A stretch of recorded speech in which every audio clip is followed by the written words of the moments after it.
নমরুদের ইতিহাস পড়েননি, উনি ফেরাউনের ইতিহাস পড়েননি, উনি সাদ্দাদের ইতিহাস পড়েননি।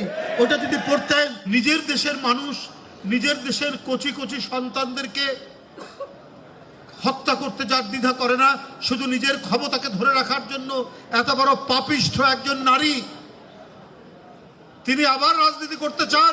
আবার দিল্লি থেকে তিনি প্রেস কনফারেন্সে অংশগ্রহণ করেন, তিনি নাকি ডিসেম্বরে চলে আসবেন।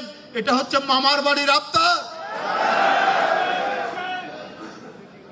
উনি মামার বাড়ির আবদার করছেন, পালিয়ে গিয়ে তাকে যারা আশ্রয় দিয়েছে, তারা আশ্রয় দিয়েছে কেন? তারা তাকে অত্যন্ত আপনজন মনে করে, নিজের লোক মনে করে। তাকে দিয়ে অনেক কিছু করাতে চাইতো। বাংলাদেশের সার্বভৌমত্বকে, স্বাধীনতাকে তোয়াক্কা না করে পুরো বাংলাদেশের উপর তারা নিয়ন্ত্রণ নিয়ে এই দেশকে একটি করদৃষ্ট রাজ্য করার জন্য তাদের একজন শিখণ্ডী দরকার, তাদের একজন প্রতিভু দরকার। এই প্রতিভু, এই শিখণ্ডী ছিলেন শেখ হাসিনা, যাকে দিয়ে ওই পার্শ্ববর্তী দেশ, ওই দিল্লি বাংলাদেশের উপর তাদের আগ্রাসী যে আকাঙ্ক্ষা সেটা বাস্তবায়ন করার চেষ্টা করত।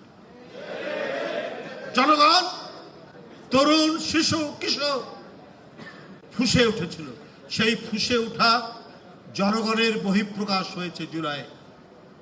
শেখ হাসিনা পালিয়ে যেতে বাধ্য হয়েছে। শেখ হাসিনা কল্পনাও করতে পারতেন না। তিনি সাজিয়েছেন পুলিশকে তার মতো করে, তিনি র্যাবকে সাজিয়েছেন তার মতো করে, তিনি অন্যান্য তার যে সংগঠন সেটাকে তিনি সাজিয়েছেন তার নিজের মতো করে, নিজের লোকদেরকে দিয়েছেন টেলিভিশন বানানোর জন্য, পত্রিকা করার জন্য, কারণ তারা তার ফিরিস্তি গাইবে। তিনি আদালত, আইন সবকিছু তার মতো করে সাজিয়েছেন। তিনি মনে করেছিলেন তিনি আজীবন ক্ষমতায় থাকবেন, দীর্ঘদিন ক্ষমতায় থাকবেন, কিছুই করতে পারবেন না, চিরস্থায়ী থাকবেন। কিন্তু উনি নমরুদের ইতিহাস পড়েননি, উনি ফেরাউনের ইতিহাস পড়েননি, উনি সাদ্দাদের ইতিহাস পড়েননি। ওটা যদি পড়তেন, তারাও মনে করেছিলেন